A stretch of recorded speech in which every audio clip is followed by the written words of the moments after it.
XED stands for Cross Elasticity of Demand, which is synonymous to Cross Price Elasticity of Demand. XED measures how much the demand for product X changes when there is change in the price of product Y. The formula for cross elasticity of demand is percentage change in quantity demanded of product X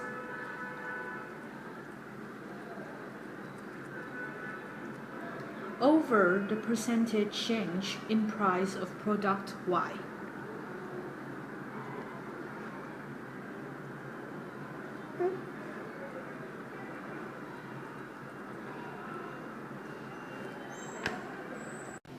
For example, PS4 had its sales as 20,000 per year. Meanwhile, Xbox price increased from $400 to $500. And as a result, there are now 30,000 PS4 sold. So, what is the XED of PS4 with respect to Xbox now? First of all, we calculate the change in quantity demanded for PS4. 30,000 minus 20,000, we have 10,000, and we take that 10,000 divided by 20,000, which is the original price, the quantity, and we have 0.5. And now we are going to calculate the percentage change in price for Xbox. We have $500 minus $400. We have therefore we have 100 divided by 400 to find the percentage, and we have 0.25. And now we have 0.5 divided by 0.25, which are the two numbers we got. And as we calculate, it equals to 2. And you have to remember that this is positive 2. If the answer is positive, it means that substitutes product. If the answer is negative, it means complements product. And now let's talk about the price size, which is how big the number is. It ranges from 0 to infinity, and it defines how close the products are together. The closer to 0, the less they will affect each other, and the further from 0, they are closer to each other. So for example, if you have substitutes,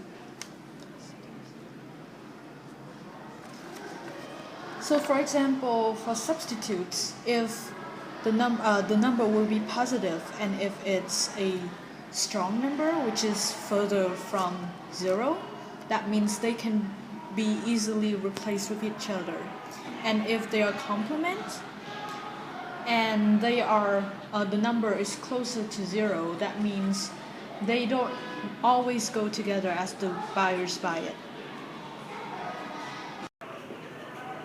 Price elasticity of supply is the measurement of supply to check the response of consumers when the price changes.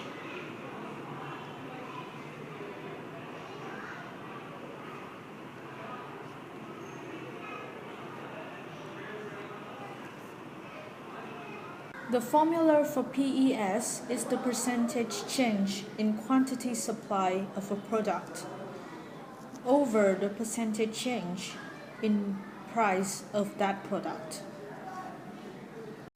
We have an example. Mike produces 10,000 product A's at the market price of $50. And when the price decreases to $45, Mike decides to produce less at the rate of 7,500. So let's calculate. So now we will calculate the change of quantity supply, which is 7,500 minus 10,000 over 10,000, which is the original supply, and we have minus 0.25. So now we would find out the percentage change in price, which is 45, the price which is after the change, minus 50, which is the original price, which is minus 5, and we take minus 5 over 50, and the answer we got is minus 0.1. Minus 0.25 over minus 0.1 equals 2.5. If the number less than 1 in elastic supply, which leads to a less proportion change in quantity supply when price changes. If the number just 1 unit elastic, demand can change 1% when price also changes 1%. If the number more than 1 elastic supply, changing price leads to changing demand in supply, just like the example. There are different determinants which can affect how elastic a supply is. It depends on the increase of producing cost. The higher the producing cost, the harder the producer can get the material to supply for the consumers, and that means it is inelastic. It also depends on the duration of time period. If they can respond quickly to how the price change, then it is more elastic. Last but not least, the product shelf life. If products can be stocked easily, then it will be elastic because the producers can provide easily when price increases.